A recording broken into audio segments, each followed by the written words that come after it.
മണിപ്പൂരിൽ 5 ദിവസത്തേക്ക് ഇന്റർനെറ്റ് മുഴുവനായും നിർത്തിവച്ചിരിക്കുകയാണ്.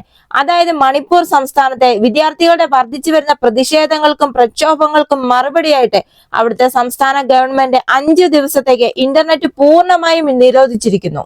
സെപ്റ്റംബർ 15 വരെ ഇന്റർനെറ്റ് ഷട്ട്ഡൌൺ തുടരുമെന്നാണ് ആഭ്യന്തര വകുപ്പ് ഇപ്പോൾ അറിയിച്ചിരിക്കുന്നത്. വിവിധ സ്കൂളുകളിൽ നിന്നും കോളേജുകളിൽ നിന്നുമായി നൂറുകണക്കിന് വിദ്യാർത്ഥികളാണ് തിങ്കളാഴ്ച ഇംഫാലിലെ കൊയറംബത്ത് വനിതാ മാർക്കറ്റിൽ ക്യാമ്പ് ചെയ്തത്. സമീപകാലത്തുണ്ടായ ഡ്രോൺ മിസൈൽ ആക്രമണങ്ങൾക്ക് പിന്നിൽ പ്രവർത്തിച്ചവർക്കെതിരെ നടപടിയെടുക്കണമെന്നും സംസ്ഥാനത്തിന്റെ പ്രാദേശിക ഭരണപരമായ സമഗ്രത സംരക്ഷിക്കണമെന്നും ആവശ്യപ്പെട്ടാണ് മണിപ്പൂരിൽ വിദ്യാർത്ഥികൾ പ്രതിഷേധിക്കുന്നത്.